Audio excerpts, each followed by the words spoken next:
Friends, आज है 5 अप्रैल 2020 और 5 अप्रैल 2020 से रिलेटेड जो भी मोस्ट इंपॉर्टेंट करंट अफेयर्स बनते हैं वो आज हम आपसे डिस्कस करने जा रहे हैं। तो चलिए फिर बिना कोई देरी के शुरू करते हैं। लेते हैं पहला सवाल। हमारा पहला सवाल है, हेलीकॉप्टर मनी किसे कहते हैं? स्टूडेंट्स, मोस्ट इंपॉर्टेंट क्वेश्चन है। यही हमने अपने थंबनेल पे भी लगाया हुआ था क्योंकि मोस्ट इंपॉर्टेंट है और आने वाले एग्जाम ओरिएंटेड फुल्ली है, पूरी तरह से ओरिएंटेड है। तो इसका क्या सही जवाब होगा? रिजर्व बैंक नोटों को प्रिंट करता है और सरकार को दे देता है। आईएमएफ से बिना ब्याज लोन लेना, वर्ल्ड बैंक से लंबी अवधि के लिए लोन लेना, किसी देश से वित्तीय सहायता प्राप्त करना या उपरोक्त में से कोई नहीं। इसका सही जवाब क्या होगा? देखिए, हेलीकॉप्टर मनी सबसे पहले होती क्या है? हेलीकॉप्टर मनी उस टाइम पे काम आती है जब देश के अंदर रिसेशन यानी मंदी आ जाती है। मंदी के टाइम पे सरकार के पास से पैसा नहीं बचता है, तो ऐसी स्थिति में सरकार रिजर्व बैंक को बोलता है कि आप हमारे लिए पैसा छापिए और हमें दीजिए। इस टाइम पे क्या होता है, रिजर्व बैंक अपने पास में सरकार से कोई भी बॉन्ड नहीं लेता है इसके लिए, इस पैसे के लिए। लेकिन यदि यह नकदी अधिक मात्रा में छाप दी जाए, अधिक मात्रा में वितरित कर दी जाए पूरी पूरी जनता के बीच में, तो बहुत बड़ा संकट उस देश में आने की पूरी पूरी संभावना होती है। इसलिए यह जो कदम उठाते हैं हेलीकॉप्टर मनी का, ये पूरे तरह से तंत्र को समझकर आरबीआई की मदद से, आरबीआई के विशेषज्ञों की मदद से तब उठाया जाता है। तो हमारा इसका सही जवाब क्या हो जाएगा? हमारा इसका सही जवाब हो जाएगा ऑप्शन नंबर 1, कि जो हेलीकॉप्टर मनी है वो रिजर्व बैंक नोटों को प्रिंट करता है और सरकार को दे देता है। आगे चलते हैं, लेते हैं question number second. Question number second है, वर्तमान में नाम यानी नॉन अलाइनमेंट मूवमेंट के कितने देश सदस्य हैं, या फिर कितने सदस्य देश हैं? 130, 135, 125, 120 या फिर 110। हाल ही में वीडियो कॉन्फ्रेंसिंग के माध्यम से हमारे प्रधानमंत्री श्री नरेंद्र मोदी साहब जी ने जो नॉन अलाइनमेंट मूवमेंट है, इसके सभी सदस्यों के साथ में एक वीडियो कॉन्फ्रेंस भी की थी जो कोविड-19 पेंडेमिक को लेकर थी। तो इसका सही जवाब क्या हो जाएगा? इसका सही जवाब है 120।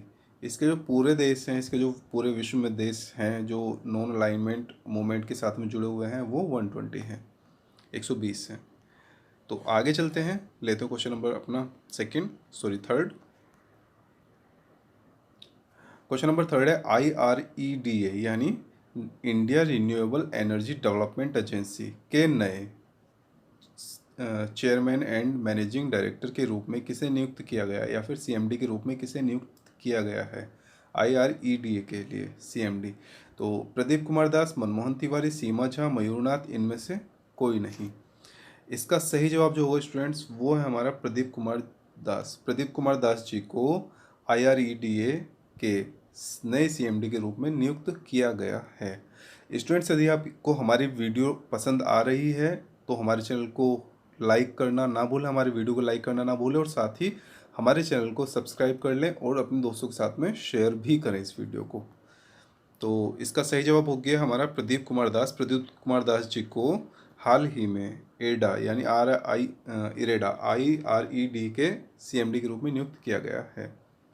आगे चलते लेते हैं क्वेश्चन नंबर फोर्थ। कोविड-19 महामारी के कारण देश में लागू लॉकडाउन, ये लॉकडाउन टाइपिंग एरर है, लॉकडाउन में आशाएं बनाए रखने के लिए किस बैंक ने हम हार नहीं मानेंगे शीर्षक एक गीत जारी किया है? ICICI bank, HDFC bank, axis bank, SBI bank, reserve bank of India या फिर RBI। इसका सही जवाब क्या होगा? क्योंकि कोविड-19 महामारी है, इस टाइम पे लोग घरों में बंद हैं, वो बाहर नहीं निकल सकते हैं। तो उनकी आशाएं बनाए रखने के लिए, उनकी होप को बनाए रखने के लिए इसमें जो हम हार नहीं मानेंगे शीर्षक एक गीत बनाया गया है। इसको संगीत AR रहमान साहब ने दिया है। और ये किस बैंक ने लॉन्च किया है? इसका सही जवाब हो जाएगा students HDFC bank. HDFC bank ने हाल ही में हम हार नहीं मानेंगे शीर्षक एक गीत जारी किया है, और इसके बारे में और भी ज़्यादा जानकारी लेंगे हम नेक्स्ट स्लाइड में अपने आगे चलते हैं, आगे देखते हैं इसके बारे में क्या जानकारी हमारे पास में है। जैसे यह सॉन्ग सोशल मीडिया के माध्यम से जितनी बार भी शेयर किया जाएगा, बैंक PM केयर्स फंड में उतनी ही बार ₹500 का योगदान देगा। ये बहुत ही सराहनीय कदम है HDFC बैंक का। HDFC बैंक ने घोषणा की है सोशल मीडिया के माध्यम से जो भी जितनी बार भी इसका लिंक शेयर करेगा, इस गाने को शेयर करेगा, इस सॉन्ग को शेयर करेगा, उसके द्वारा शेयर किए जाने पर बैंक HDFC बैंक उतनी ही बार, हर बार 500 रुपये, मान लीजिए आपने 10 बार किया तो 10 बार शेयर किया इसे किसी भी प्लेटफॉर्म पे अपनी आईडी से या ऑथराइज आईडी से, तो HDFC बैंक उसको 5,000 रुपये 10 बार के लिए PM केयर फंड में डाल देगा। तो HDFC बैंक का हेडक्वार्टर मुंबई महाराष्ट्र में है। मैनेजिंग डायरेक्टर यानी MD आदित्य पुरी हैं। आगे चलते हैं, लेते हैं नेक्स्ट सवाल। क्वेश्चन नंबर 5, विश्व चैंपियन पीटर एडसन ने संन्यास लेने की घोषणा की है, वह किस खेल से संबंधित हैं? ये विश्व चैंपियन है पीटर एडसन ने हाल ही में संन्यास लेने की घोषणा की। इसका सही जवाब क्या होगा? हॉकी, क्रिकेट, स्नूकर, फुटबॉल या फिर उपरोक्त में से कोई नहीं। इसका सही जवाब होगा फुटबॉल, सॉरी स्नूकर। फुटबॉल नहीं है स्टूडेंट्स, स्नूकर है। स्नूकर के विश्व चैंपियन रहे हैं 2006-2008 के दौरान, और इन्होंने हाल ही में संन्यास लेने की घोषणा कर दी अपने खेल से। तो आगे चलते हैं, लेते हैं अपना नया सवाल। क्वेश्चन नंबर 6, विश्व प्रेस स्वतंत्रता दिवस कब मनाया जाता है? 6 मई, 7 मई, 8 दिसंबर, 3 मई या फिर 3 दिसंबर को? इसका सही जवाब होगा 3 दिसंबर, 3 मई को। 3 मई को विश्व प्रेस स्वतंत्रता दिवस मनाया जाता है। और इसकी थीम के बारे में बात कर लेते हैं। इसकी थीम क्या रहेगी? यदि आप बताना चाहें तो हमें कमेंट बॉक्स में बता सकते हैं कि इसकी थीम क्या है। इसकी थीम थी इस बार की जर्नलिज्म विदाउट फियर और फेवर। और यूनाइटेड नेशन के महासचिव कौन है? एंटोनियो गुटेरेस हैं, और स्थापना इसकी हुई थी यूनाइटेड नेशन की 24 अक्टूबर 1945 में। आगे चलते हैं, लेते हैं क्वेश्चन नंबर अपना 7, भारत इनमें से किस संगठन का स्थायी सदस्य बन गया है? UNFPA, अंकटाड यानी UNCTAD, UNSC या फिर G25 या फिर इनमें से कोई नहीं। UNFPA की फुल फॉर्म आपको पता होना ज़रूरी है, साथ ही UNCTAD की फुल फॉर्म पता होना ज़रूरी है, UNSC भी, और साथ में G25। वैसे तो आपको बता दूं G25 नाम का कोई भी ऐसा समूह नहीं है, ये तो यहाँ पर ऑप्शन के तौर पे ऐसे रखा गया है ताकि स्टूडेंट कंफ्यूज रहें इसमें कि हाँ शायद कुछ ऐसा ग्रुप भी होता है। तो आप हमें बताएं UNFPA, अंकटाड, UNSC, और इनमें सही, सबसे पहले तो इनमें सही जवाब हमारा होगा क्या वो देखना हमें। तो इसका सही जवाब होगा हमारा UNSC। ठीक है, UNSC इसका सही जवाब है। UNSC का जो है पहले इसमें 5 सदस्य थे और अभी इसमें भारत स्थायी सदस्य बन गया तो 6 सदस्य हो गए हैं। और यहाँ पे हम कुछ डिटेल में बात कर लेते हैं, जैसे UNFPA होता क्या है ये देखना है, साथ ही UNCTAD अंकटाड की फुल फॉर्म है United Nations conference on trade and development. G25 होता नहीं है, United nation security council UNSC होता है। ठीक है, और डिटेल में हम आगे चल के बात करते हैं इस बारे में, इस क्वेश्चन के लिए। तो हमारा सही जवाब इसके लिए हो गया है UNSC। और अब इस UNSC के बारे में डिटेल में बात करते हैं। जैसे UNSC का फॉर्म है United nation security council. Permanent member countries हैं इसकी US, France, UK, Russia, China. अभी तक 5 थी, लेकिन अब परमानेंट कंट्री होने के साथ साथ अब इंडिया भी इसका परमानेंट कंट्री बन गया है। तो इंडिया के आते ही ये अब यहाँ पे 6 कंट्रीज़ हो गई हैं, 6 मेंबर कंट्रीज़ हो गई हैं। इससे पहले सिर्फ और सिर्फ 5 कंट्रीज़ हुआ करती थी यहाँ पे। अब इसमें और भी क्या जुड़ जाएगा, जैसे UN में भारत के स्थायी प्रतिनिधि के रूप में किसको नियुक्त किया गया है? इनको हाल ही में नियुक्ति मिली थी UN के स्थायी सदस्य के रूप में। तो उनका क्या नाम है? उनका नाम TS त्रिमूर्ति है। तो ये भी आपने नोट डाउन कर लेना है।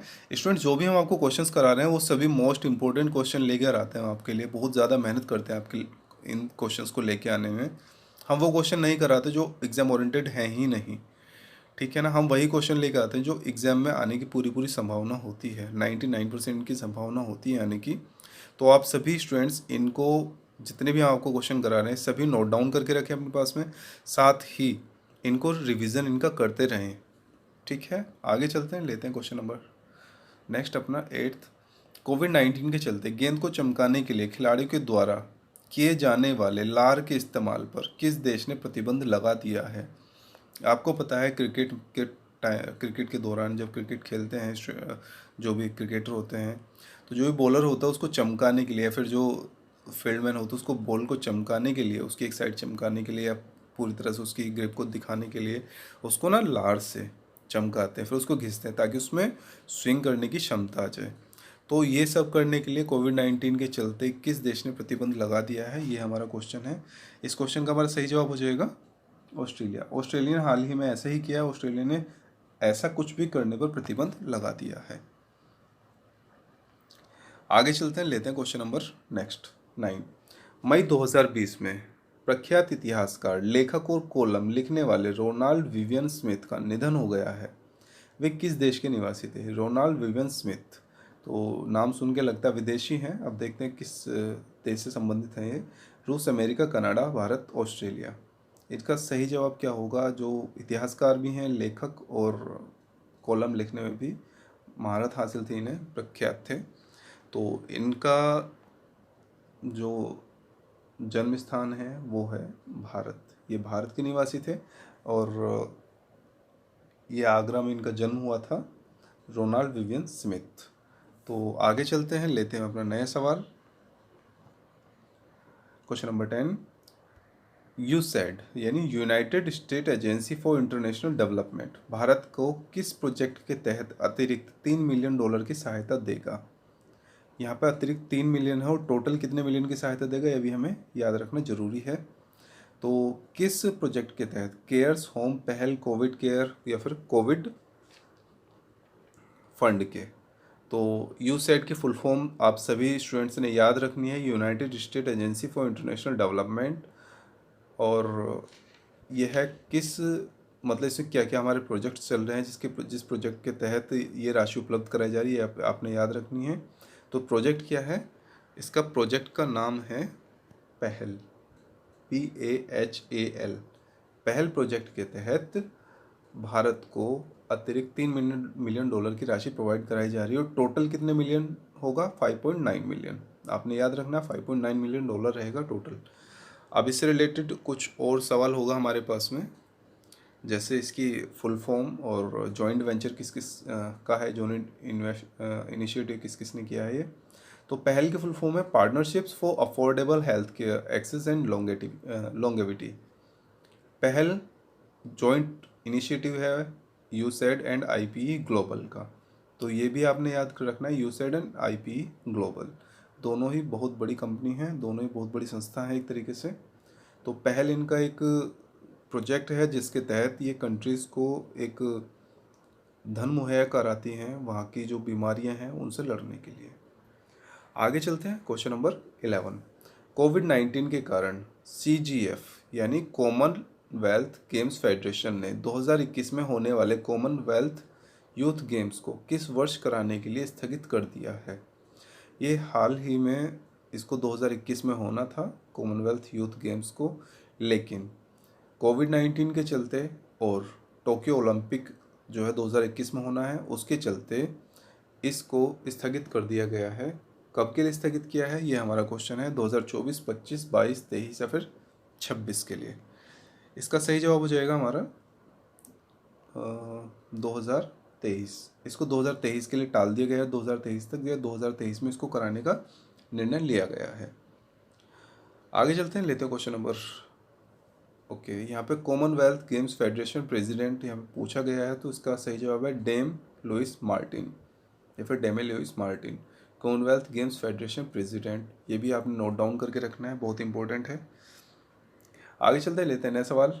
NSTMIS the national science and technology management information की एक साइंटिफिक पब्लिकेशन पर सर्वे में भारत की क्या रैंक है? NSTMIS ने एक सर्वे किया है जो साइंटिफिक पब्लिकेशन पर है, आधारित है, उसमें भारत की क्या रैंक है, first, second, third and fourth. तो इसका सही जवाब क्या होगा? इसका सही जवाब होगा थर्ड रैंक भारत की आई हो। फर्स्ट एंड सेकंड रैंक किसकी है? फर्स्ट रैंक है USA एंड सेकंड रैंक है चाइना और थर्ड रैंक अपने इंडिया की। तो अभी हम इस बारे में और भी थोड़ा डिटेल में बात करेंगे, नेक्स्ट में स्लाइड पे देखते हैं। जैसे NSTMIS की रैंक क्या है? USA, China and India. तो ये आपने नोट डाउन करके रखना अपने पास में। आगे चलते हैं, लेते हैं क्वेश्चन नंबर 13।